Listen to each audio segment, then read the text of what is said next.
everybody. Welcome to the latest episode of the Dollar Bin Bandits. I'm Oren Phillips. I'm Mike Farah. Joe is under the weather, so we are taking the reins of this episode, and this episode is a really great one. Richard Cumley, the creator of Captain Canuck, joined the show along with myself and guest band of that day, Sean McMillan.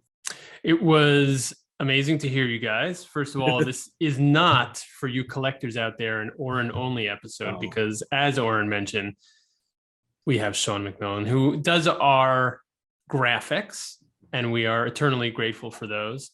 I was very interested to hear this interview specifically because it's an independent creator who has had a lot of success with this Captain Canuck character, has lasted through the years, and has in different incarnations, but he was the originator of this. And it's always great to hear these stories of independent comics creators that create something that is long lasting and has the type of success that sometimes mainstream characters have. So let's listen to how it all happened. This is Richard Cumley. So Richard, thank you so much for joining us today. This is an absolute pleasure and honor for us to hear your stories and to talk to you. I know speaking to Sean about this, we've been very excited for quite a while. So again, thank you so much for taking the time. You're very welcome. Happy to be here at home. Yeah, well, there you go. All right. Okay, I'll take it. I'll take the first one here. Okay, Richard, you met Ron Leishman in the early 70s, and you guys came up with the Captain Canuck idea. Tell us about that. I met Ron it was either late 1971 or early 1972. I might have it recorded somewhere. I met him at church.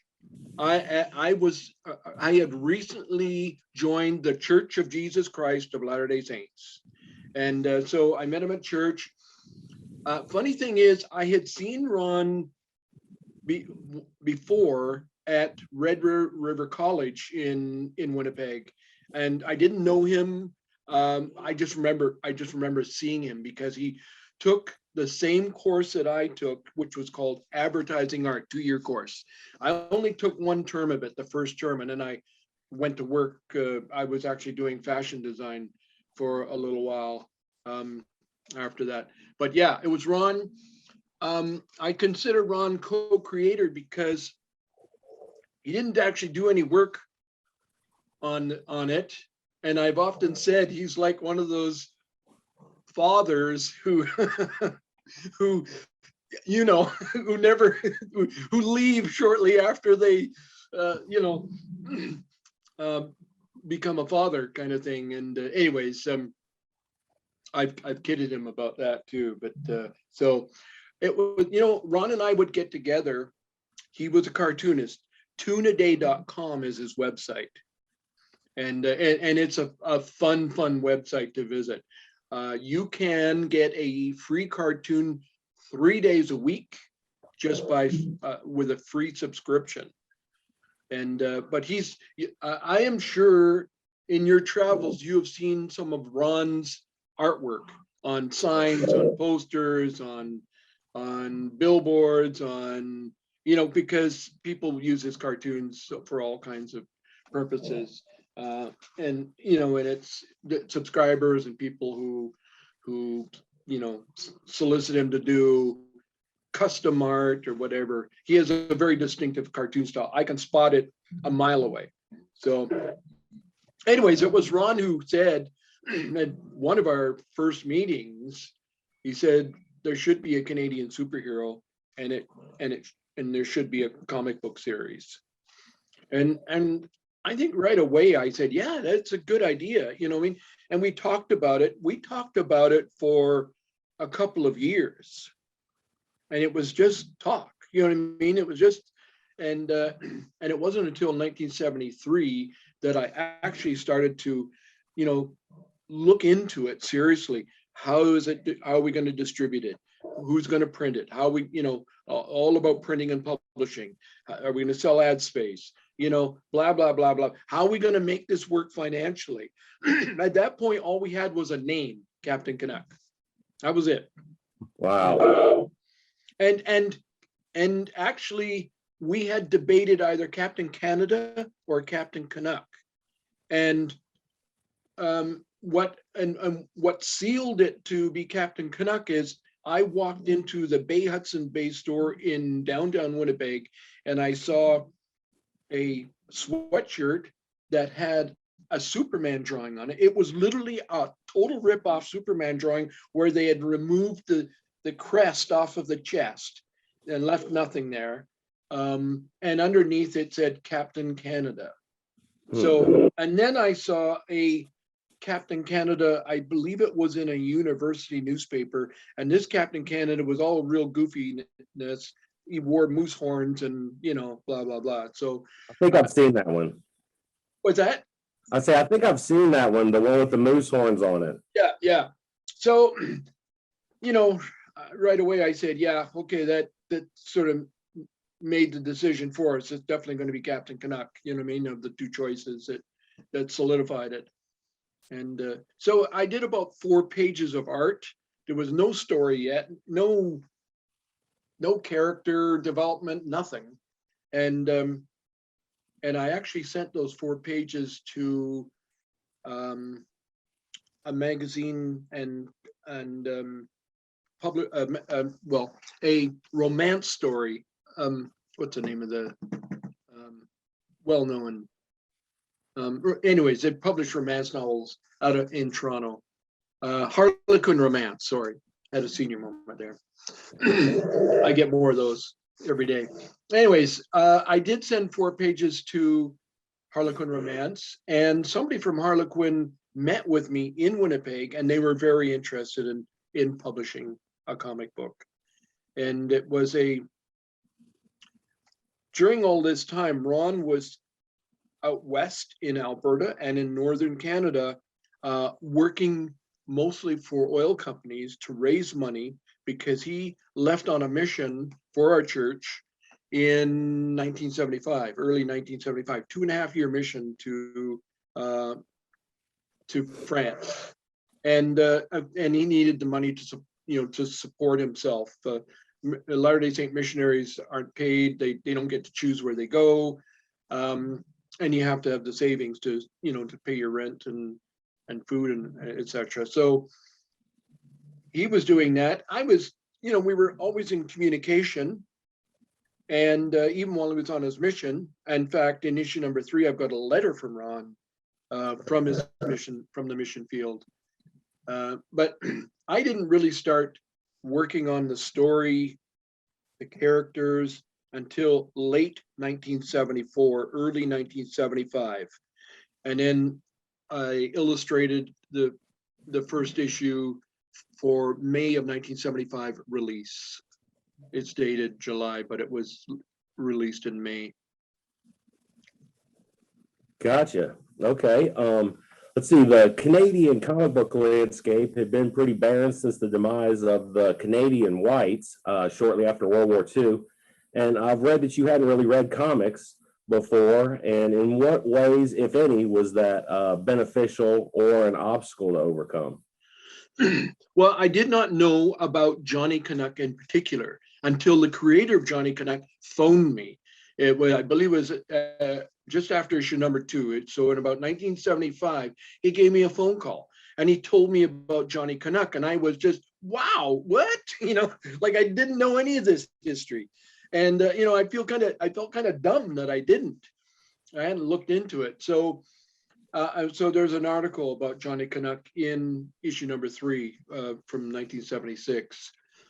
I don't know, it was so much later after the whites, the comic books of the World War II had been published, that I just don't think too many people were aware of it either. I wasn't aware of it. I don't think a lot of other people were aware of it. But I really do feel that in 1975, my timing was good. When Captain Canuck, issue number 1 of Captain Canuck was released, the media went nuts, the Canadian media. And I didn't expect that. I didn't expect that kind of reaction. Just pretty well every newspaper and magazine did something on it. And in those days, they actually paid me to be on their different talk shows and stuff. They don't do that anymore. You know what I mean? And they'd fly you places and give you a cab, get a cab to come pick you up and all of that stuff. That doesn't happen. That doesn't happen anymore, So anyways, yeah. I'm curious, the time when Captain Canuck came out in Canada, at the same time in the United States, a character like the Punisher was coming out. Do you think a Canadian audience, if Captain Canuck was a darker, grittier sort of character like that, would a Canadian audience have accepted it as maybe an American audience did, or did it have to be a character, I guess, of a better moral standing like yours is? Yeah. Well, I did not get into looking at or reading comics until I decided I wanted to do Captain Canuck. And then I would go to I had to learn how to tell stories with words and pictures, what the way comic books work. And so I was picking up lots of comic books. I remember I used to go to this one store that sold comic books without the cover on it for really cheap. And of course, money was tight, and I would, buy up a bunch of those, you know what I mean, to check them out. I think the more positive aspects of Captain Canuck struck a chord with Canadians more so than if I would have made him some kind of an anti-hero or what, you know what I mean? It was, let's face it, what I think Canadians were starting to look for was more cultural events, cultural projects that helped them identify as Canadians, because Canadians are starting to think, hey, I live here in Canada. I mean, I'm a Canadian. Like, we're different. We're a little different from the guys down south that totally dominate our media, So anyways, and I tried to emphasize some of those differences that we perceive make us different from Americans, even though generally we sound and look like and our lifestyle is so similar to Americans. I mean, other than people like who live where you guys live, you sound different, but you know what I mean? Most of us sound pretty well the same. But yeah. What was the hustle like for you to get the books out to a larger audience? Did you have to, call up shops and say, hey, would you mind, putting my book out for sale? Or did people come to you and say, we'd love to have this? Well, in 1975, there was probably maybe 6 or 10 comic book stores in all of North America. There was very few. So it was all mass market distribution. I did start selling to some comic book stores after I got going. And Phil Suling, is that name ring a bell with you guys? Phil Suling? Yeah. Does he, Sean? Yeah, I've heard about him. Didn't he have a shop or he was a distributor or something? Both. Yeah, I think he started at a shop. He was, I think he was kind of the pioneer of this distribution to a direct market. In Canada, there was maybe 3 comic book stores. So I'm guessing there would have been like maybe in New York City and out in the West Coast, there would have been a few comic book stores, but it wasn't until the later 70s that really started to happen, and especially into the 80s is when the independent comic book stores started. So with mass market distribution, which still exists today, but it's been changing over the years, I worked with a national distributor, and that national distributor worked with 35 regional distributors in Canada. And that's how the comic books got to all the drugstores and the gas stations and, wherever comic books were sold. There was still spinners in stores back then, you know what I mean? The comic book spinners, and it sold very well in Canada. They had it they distributed to select areas in the States, primarily cities. Well, I know New York City got, and Detroit and cities like that were getting copies. But it wasn't until 1979 that we got mass market distribution in all of North America. Wow. The print runs were large, 200,000 copies for each issue. And that's because with mass market distribution, it's guaranteed sales. They're on consignment in those stores. The stores only pay for the issues that are sold. I was fortunate in that in Canada, where most of the distribution took place up until 79, that the regional distributors, many of them did not tear the covers off, but they actually gave me back the unsold copies. And a lot of those were still in decent enough shape. You know what I mean? They were in good shape. And then I ended up selling those to jobbers who bagged them and sold them at discount chains. And those discount chains were all over the place. Florida, people buy them down in Florida, and you name it, Woolworths stores and Kmart and all of those. So, wow. yeah. Okay, so you were the workhorse on those first 3 issues. Was it just after issue number 1 that you knew you really had something special?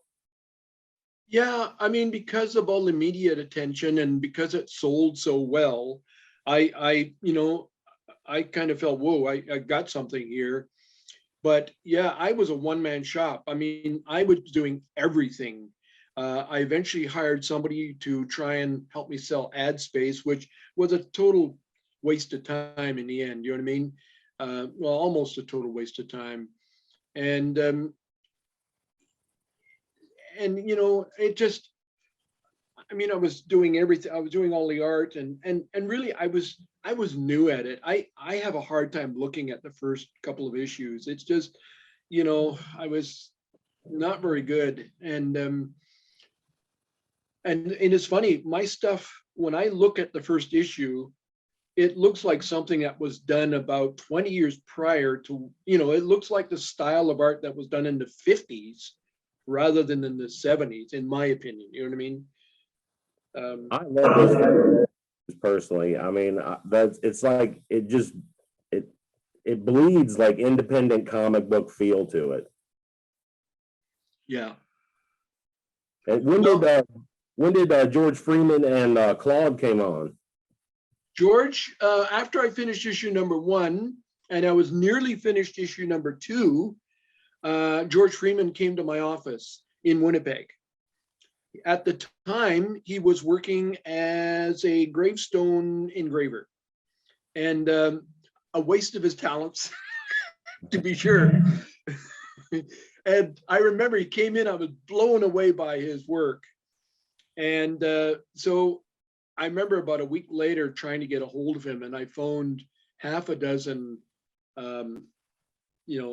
gravestone engraving companies in the area that I thought he worked in, and I couldn't find him. And then about maybe 3 or 4 days later, he just sort of walked back into the office, and I felt like entrapping him there. But no, George was a godsend. He really was, and terrific talent. And it's not just me saying that. Many other people feel the same way. Many other fans and other publishers, because he went on to work for Marvel and DC and a bunch of others. Smart guy. Both George and Claude, we became more like brothers. When the 3 of us started working. About, I'm going to say 3 or 4 months after George came along, and he did the short John story in the back of issue number 2. Then in issue number 3, he did the inking, and then in issue number 4, he did the pencils and inking, with Claude helping with inking. So anyways, Claude came along and literally just showed up at my door. He got on a bus in Montreal, came to Winnipeg, and he showed up at literally at my home. And I came home and he was playing catch with my brother Tim, who was about 11 or 12 back then. And he said to me, I come to help you with the comic. and that probably almost exhausted his English language. You know? So, and anyways, he shortly after that moved in with George, and then we started working as a team. You know what I mean, as a trio. And Claude says, he said to me not too long ago, he said those years together were some of the best years of my life. He felt, Claude said that. And Wow. yeah, Claude still has a thick French accent, but he's got a lot more English now. Wow. Okay, so after that third issue in 76, there was a publication hiatus till 79. How did that gap affect the overall story? And did you revise or rewrite anything in that period? No, we actually had issue number 4 finished, the artwork for number 4, but it just ran out of money. So I got an offer to run a small newspaper in Cardston, Alberta, small town in Cardston, Alberta.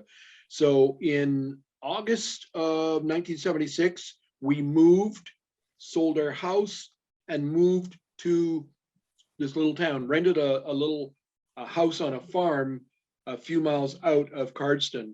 And Claude and George came with us. They rented a apartment in the small town of Cardston. And so we ran a newspaper there. This newspaper had a lot of illustration and a lot of cartoons in it, by the way, more so than any other paper probably in the West. And and it was great. It was a great experience. We learned some things. Back then, the typesetting was different. We had a couple of girls who came in and did it part-time, who set the type, but it was all set on a machine that would print it out on photographic paper, and then you put it through a waxer, to put wax on the back so you could paste it up. And then we had to use a stat camera for our photos. And so we had a good experience there. We were only there for 5 months, and then just found that the newspaper did not generate enough income to support us all. So we all moved up to Calgary, and Claude and I soon went to, for about 3 months, we did a bit of freelance. And then, Claude and I then went to work for companies as commercial artists, and George went back to Winnipeg, where he also went to work mostly in commercial art. He started to get into comic books not too long after that. But so I was out of money. I started looking for investors, and I found investors in 78. So that's how we got going in 79 again. But issue number 4 was done. After not working on it for 2 or 3 years, I did feel a little kind of rusty. I don't know what the word. And so issue number 5, I kind of felt like I stumbled through that a little bit. And unfortunately, I got George and Claude back by the time I was, let me see, issue number 6, I think. Well, we were into number 6, and I was able to get George and Claude to come back and work with me again. So, in your mind, how far ahead did you plan the Captain Canuck story? Like, did you have a beginning and an end for the character, or were you just going per issue? It was largely per issue, with some ideas for what the next few issues would look like, but no scripts. You know what I mean? Mm-hmm. Just okay, we're gonna, this is a script, and then we're gonna continue, and we're gonna do this, we're gonna bring in this in 2 and 3 issues kind of thing. So we were, a couple of issues ahead as far as where we were going with it, but no scripts were written at that point. You know what I mean? It was get it done and get it to the printer, and then get to work on the next one. You know what I mean? Like, it's not the best way to operate, as everybody, and nowadays with companies like Diamond, they too many people have operated that way in the past, and Diamond said, we're not having any of this, you know, we don't know if there's going to be an issue coming down the pike, you know, in the next month, like it should be or not, you know, so. In your mind, though, did you see the Captain Canuck, I guess, universe expanding with other characters or going a certain way? No, I mean, I wasn't really interested in a, you know, like a DC or a Marvel universe of a whole bunch of characters. And I really think that their universes came together because they had so many different books published, and they wanted to, you know, do other things with them by combining characters in stories.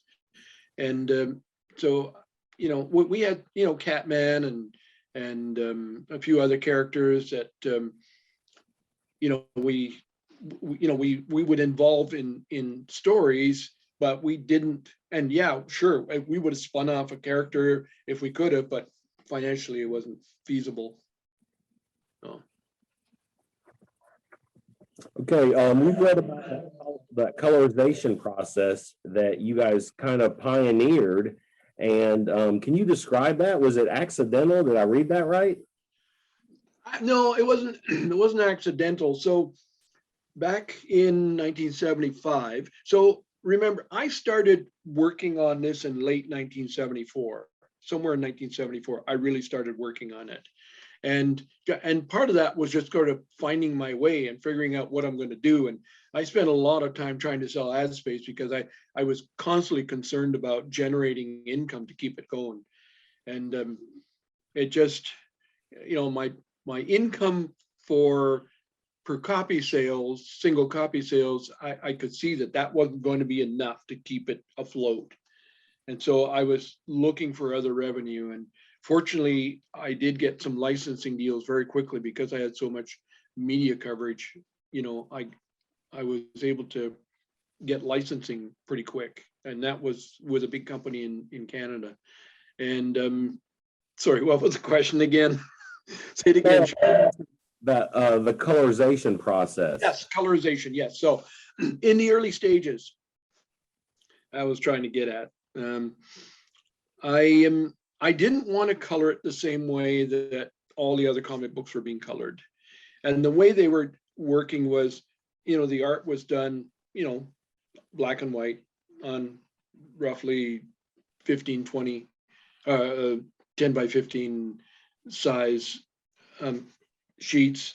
And they would take a line shot, you know, and make a negative from that. And then all the colors were put in using photo masks. So, and it was mostly done by housewives, and it was a part-time job for them in like New Jersey, where, so, you know, there's black, magenta, yellow, and cyan. That's what everything, those are the 4 colors that are used in process printing. So they would, so working the way they were working, it gave them a very limited palette. You know, the color range was very limited. You had, you know, you had black and you had gray, you had red, and then you had, you know, 25% red, you know, for skin color, you know what I mean? You know, so there was a very limited range of colors. And even though it has a charm, a certain charm to it, the way that coloring is done, and I know artists have tried to mimic that in paintings even, you know what I mean? That flat color look when the dots are visible. And Lichtenstein, is that the guy's name? We did some. Yeah, Roy Lichtenstein, that's right. So anyways, I went to a company, and in fact, a woman who went to the same ward or congregation I did, her husband worked at an engraving company. They don't call them engraving companies anymore, but and they did color separation. So he helped me come up with a method. We knew that, okay, so black line art, and we wanted to do the yellow, cyan, and magenta on a separate layer, a separate overlay. And so I experimented with different kinds of plastic. Some of it was fogged. I tried doing the color first and then doing the black line after.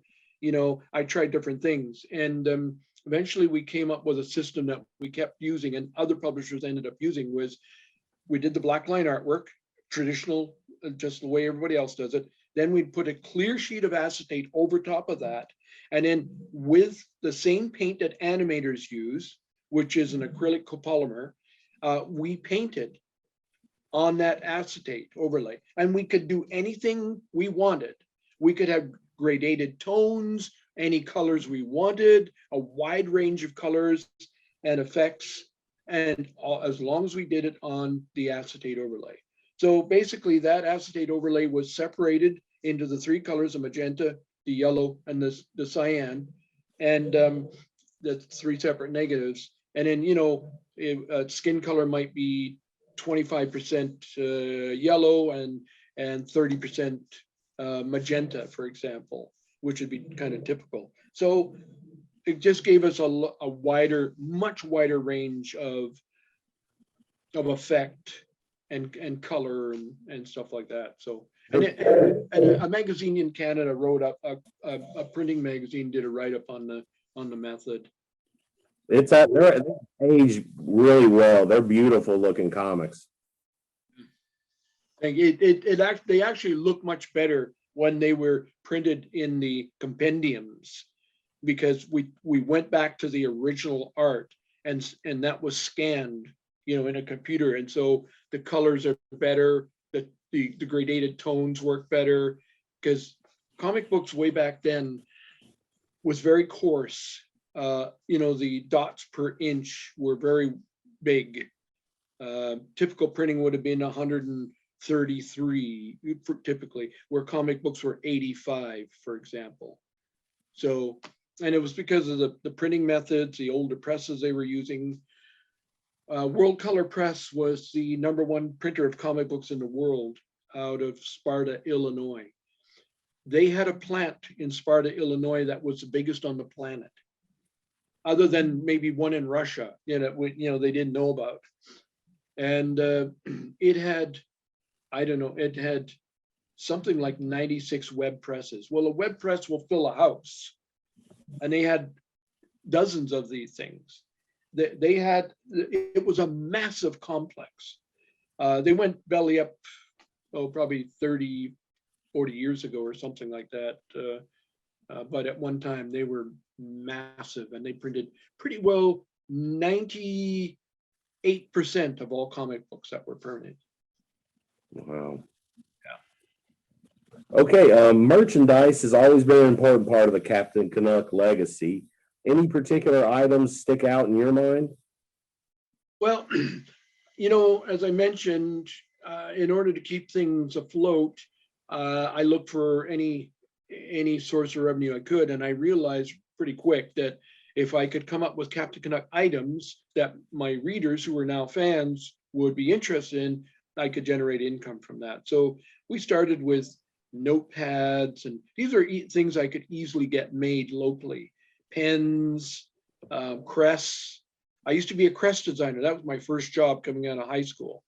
So posters, printed, and they all sold well. And mailing stuff back then was really cheap. The Captain Canuck Club you could join for $3 and what was it, $3, and then another 25 cents for shipping. And so I would ship them the poster, the T-shirt, the crest, and either card for 25 cents, my cost. So yeah, good old days. Man. Yeah. So, anyways, yeah. So we did have, and eventually, you know, I did get some licensing deals. Later on, after we moved out to Alberta, I made a deal with the Eaton's department store chain, which was the #1 department store chain in Canada until they went, you know, belly up, I don't know, 20 years ago, whatever it was. And so with 3 of their stores, they had big areas that were designated for Captain Canuck product. And part of the deal was I would do signings at their stores. And the first store I ever did a signing at was an Eaton store in Winnipeg. And that Eaton store in Winnipeg, eight-story department store. It's where I met my wife, in fact, in 70, December of 73. And that's where I had my first signing. And, you know, my first signing had hundreds and hundreds of people. And these weren't comic book collectors. These are just regular folks, and a lot of people buying them for somebody else, like a kid or grandchild or whatever. You know, it was kind of exciting back then. Do you ever look back at, you know, your legacy in comic history? Because Captain Canuck, it's a big deal. It's something that grows, and it's grown with generations and generations. And it's, you know, a lot thanks to you. I mean, basically thanks to you. Do you think about, you know, the impact you've made in the world of comics? Well, what I'm going to tell you is what other people have told me, not stuff I've kind of learned independently. But one thing I did not realize, and somebody pointed it out to me, when I published Captain Canuck in 1975, I was the only independently published comic book. Maybe we have to say color, it printed in color. We have to add that caveat. I know there was fanzines being printed, you know, people were doing, but other than Marvel, DC, Charlton, I don't, was it Golden Western? Gold Key Comics? Gold Key were publishing back then. And those are smaller players. Marvel and DC definitely dominated. Mm-hmm. And so other than I was just a guy up in Winnipeg, Manitoba, Canada, publishing that was mass market distributed. So and you know, I really think I was very fortunate to find a distributor as I did. I think my timing was right there.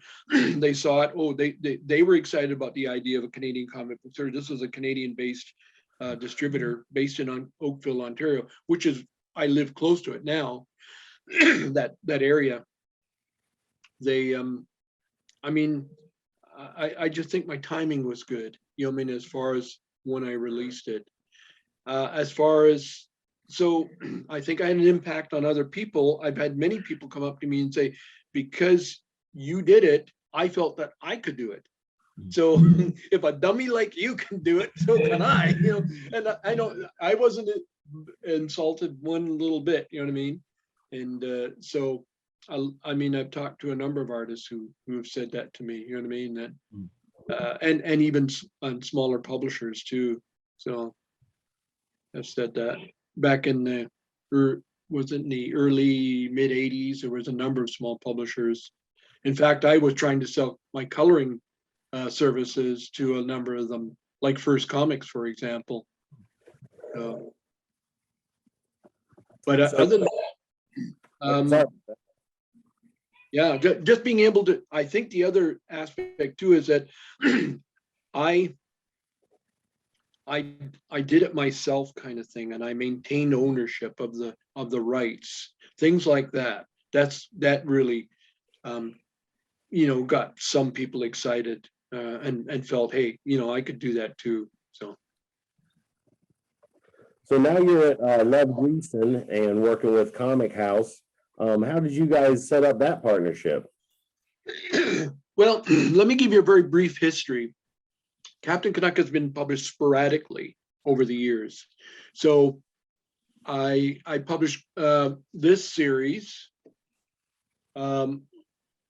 which, you know, the 3 issues of this series, Captain Canuck Reborn, there's 4 issues actually, and did the newspaper strip starting in 93. And I did that for about 3 years. And and then after that, I licensed it to 2 brothers who put out 4 issues. Excuse me. And then I did a couple of other issues before, just as I was starting to hook up with Fatty Hakim. Excuse me. And that's Love Gleason. So in around, it was 2009, he first contacted me. He had a few restaurants, and he wanted to name one of his sandwiches the Captain Canuck. So that's why he contacted me. And then we got to know each other, and he had all kinds of other ideas and things he wanted to do, which he eventually spelled out to me. And so, I mean, at first and but after a while, I mean, I could see he was totally passionate, totally sincere. He's a smart guy. And so we started to go from there. And in 2013, he and I signed an agreement. Basically, I was licensing him the rights, and then he set up, and we published our first issue in 2014, the 2014 summer special. And then shortly after that, we started with a regular series. But yeah, Fatty. So I am continuing to work with Fatty Hakim. I'm quite happy with him. He's got 2 cute kids, so that helps. Yeah, and he is so into it. Now, I've got a little editorial in issue number in the 2014 summer special, and in that, Fatty, we tell the story when Fatty was about 6 years old. His father gave him some money and said, "You can go buy anything you want with this," and it was in a flea market. And what he bought with that money was the first issue of Captain Canuck that was in one of the little stores in that flea market. And I said to him, it's sort of like, what that critter, there's some creatures that the first thing they see, it puts an indelible impression upon them and they follow it forever. I know it's ducks, maybe, I don't know, geese or ducks or something like that. But so, yeah. And, it hasn't been easy. We did the animated series, or Fatty produced that 5-part animated series that won an award, and it's, a lot of people love it. And of course the publishing, which is always a tough go. And now, we've signed up with a good animation studio, so we're looking to see animated TV series coming in the relatively near future. Hopefully by next year, we'll start seeing that. There's companies really interested in live action film, which we know we have to be there in order to be able to keep going. You know what I mean? We've got to get to that phase where we've got television and feature films, etc. Marvel and DC probably don't even break even with their comic books anymore. It's hard to, I've heard that there's issues they lose money on, issues with well-known characters. And but the movies, the licensing, the TV, all make that still an important part of the whole picture. You know what I mean? So how can fans reach out to you? Where can they find you? Keep up with what you're up to? I'm on Facebook. Mhm. And I have a website. It's called comelyart.com.